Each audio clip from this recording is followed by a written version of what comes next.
না জানো সমুৰি আপুনি আপুনি যিহেতু জগতৰ ঈশ্বৰ কওক কওক মোৰ পিতৃ মাতৃ কোন কওক প্ৰভু আৰু প্ৰভু মোক অমৰ অত্ৰভৰে প্ৰদান কৰক মোৰ সৰ্বশৰীৰ যেন ৰজ্জৰ দৰে কঠিন হয় মহাভিজ্ঞ বস্তুৰ সৈতে সেই পৰ্বতৰ শিখৰত যেন মোৰ বাসস্থান হয় প্ৰভু তাকেই মই কৰিলো প্ৰাৰ্থনা দিলো মই তোক অমৰত্ব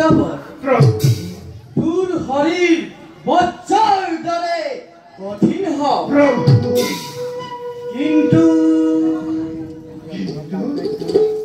কিন্তু কি প্ৰভু কিন্তু মূৰটোহে কোমল হওক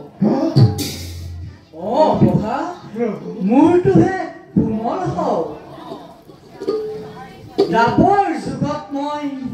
পাণ্ডুগৃহৰ নৰৰূপে জন্ম লৈ তোক হত্যা কৰিব এতিয়া শুন তোৰ অতীত কাহিনী তোৰ মাতৃ আছিল এগৰাকী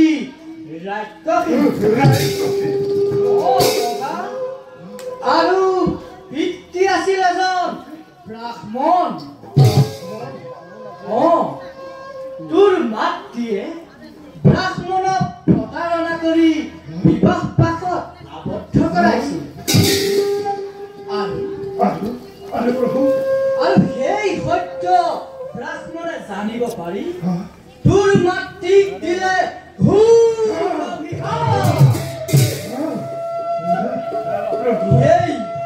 সেই অভিশাপৰ ফলতেই তোৰ জন্ম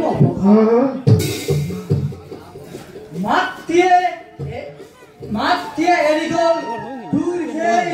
ভয়ংকৰ ৰূপ দেখি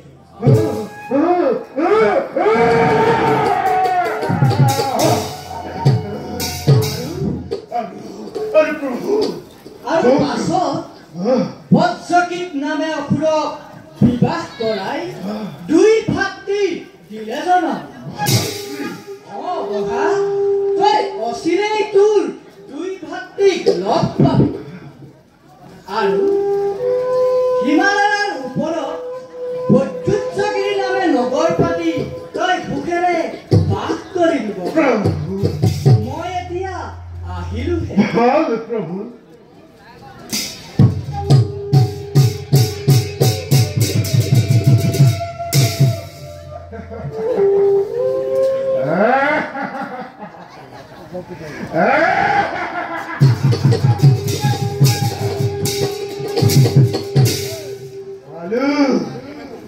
পালো আজি মই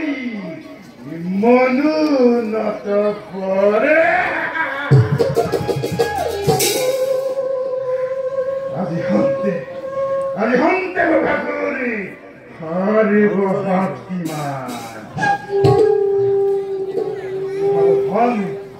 সাৱধানে জগতবাসী এই কথাটোৱে